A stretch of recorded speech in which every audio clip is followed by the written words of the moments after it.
سلام دوستی عزیزم، خوش آمدید به جلسه اول آموزش دوختگی. من سیلین هستم و خیلی خوشحالم که شما را در این سفر خلاقانه همراه خود دارم. امروز در اولین جلسه میخواهم ماشین خیاطی صنعتی را با هم دیگر ببینیم و یاد بگیریم. سری جدید چرخ خیاطی ها پنل داره، اکثرا کامپیوتری هستش. یه مقدار کار کردن با آنها دشواره، یعنی آپشن های بیشتری داره که ما باید بدونیم هر کدام از این آپشن ها چی کارایی داره. چرخی که من دارم استفاده میکنم مدل بروس 35 هستش. خب پس بیایم با هم دیگر بریم ببینیم که نحوه کار کردن با این چرخ ها به چه شکل هست. خب همه چرخ ها از قسمت آنتن تشکیل شده است که به این قسمت آنتن میگه که نخ از اونجا عبور میکنه. اینجا قسمت قرقره هامون هستش که این قسمت کنترل باکس هستش و این قسمت توپی را داریم روی بدنه. این قسمت مونیتور یا پنل چرخ را داریم، درجه دوخت چرخ، اهرام سرقائمی را داریم، تنظیم پیچ ماسوره، شیشه محفوظه روغن، جایگاه ماسوره، تیغ برش ماسوره و راهنمای مسیر نخ اصلی رو هستش.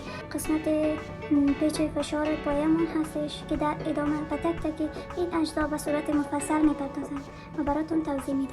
اولین قسمتی که میخوام براتون توضیح بدم قسمت آنتن هستش که خیلی ها فکر میکنن آنتن خیلی مهم نیست، در صورتی که توی تنظیم نخ آنتن خیلی نقش اساسی را داره. همینطوری که میبینین روی آنتن ما دو تا جایگاه قرقره داریم. این قسمت مربوط میشه به نخ رو و این یکی مربوط میشه به ماسوره.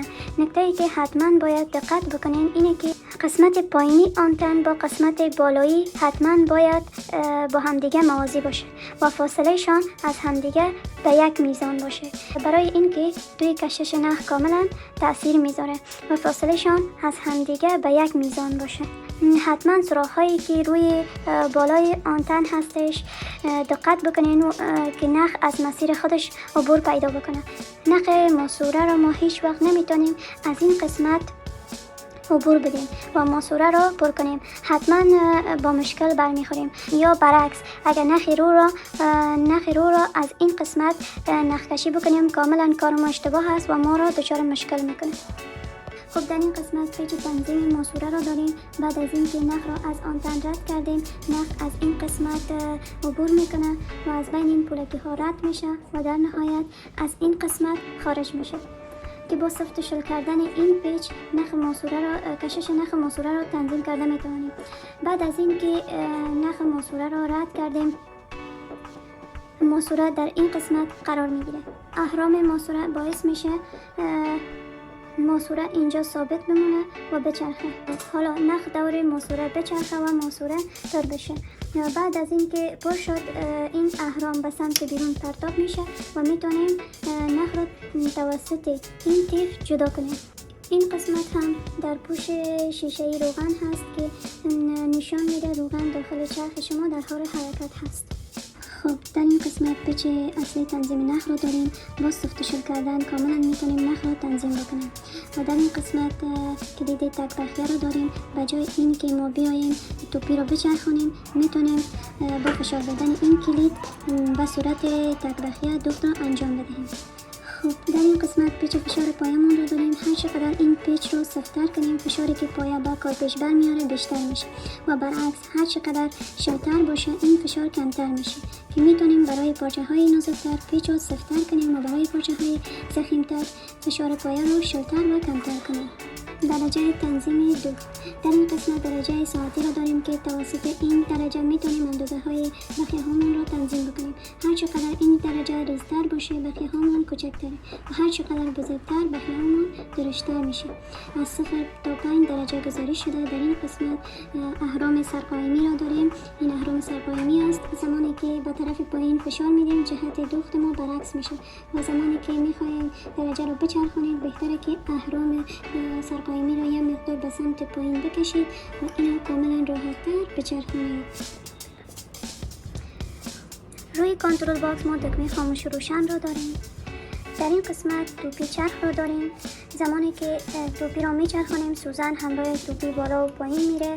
نکته‌ای که باید توجه کنید اینه که زمانی که ما چرخ رو روشن میکنیم توپی یک دور کامل میچرخه و سوزن در جایگاه اصلی خودش قرار میگیره که اصطلاحاً میگن استاپ پوزیشن. من چرخ رو روشن میکنم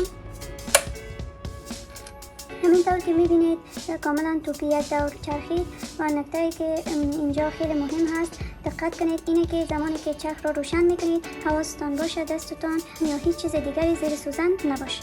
خب حالا نحوه کار کردن با پنل را هم یاد میگیریم. همینطوری که میبینید روی پنل یه صفحه نمایشگر قرار گرفته است. در پایین اون دکمه مثبت و منفی رو داریم که این چرخ قابلیت تنظیم دوخت رو داره.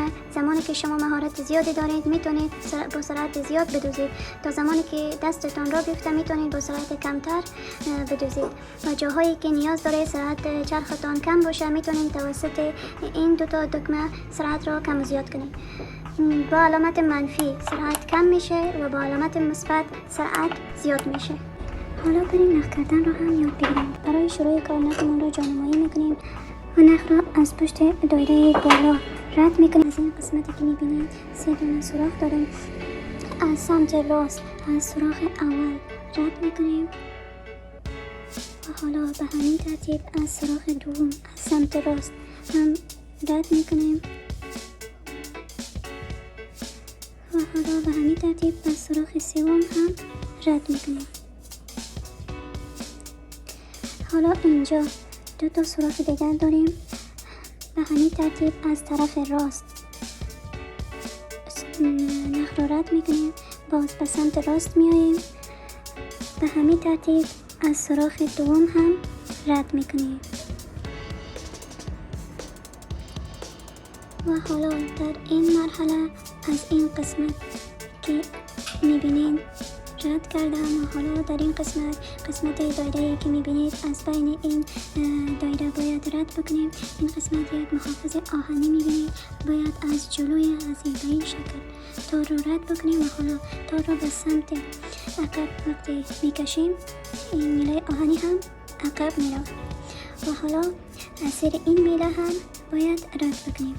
از زیر این میله آهنی هم رد کردیم. تا این قسمت درست پیش رفتیم و حالا از این هلالی که اینجا هست دوباره رد میکنیم به همین ترتیب و حالا اینجا سوراخی که اینجا میبینید در این قسمت از این هم رد میکنیم به این صورت. نخمون رو رد کردیم و حالا 2 تا قسمت اینجا میبینید که باید نخمون از اینها هم رد بشه به این صورت و حالا اینجا یک میله داریم هلال مانند هست، باید نخمون از این میله هم رد بشه به این صورت. نخمون را از این سوراخ کوچکی که اینجا میبینید هم باید رد بشه به این صورت و حالا به آخر کار رسیدیم. از سوزن هم رد میکنیم. نخمون رو هم رد کردیم و حالا به طرف پشت نخ رو میبریم. به همین راحتی میتونید چرخ خیاطیتون رو نخ کنید. خوب دوست عزیزم، جلسه اول به پایان رسید. امروز با هم ماشین بروز رو شناختیم و یاد گرفتیم چطور به درستی نخ کشی کنیم و موسوله رو پر کنیم. این مرحله پایه و اساس کار ماست و اگر خوب یاد بگیریم در مرحله بعد خیلی راحت میدوزیم.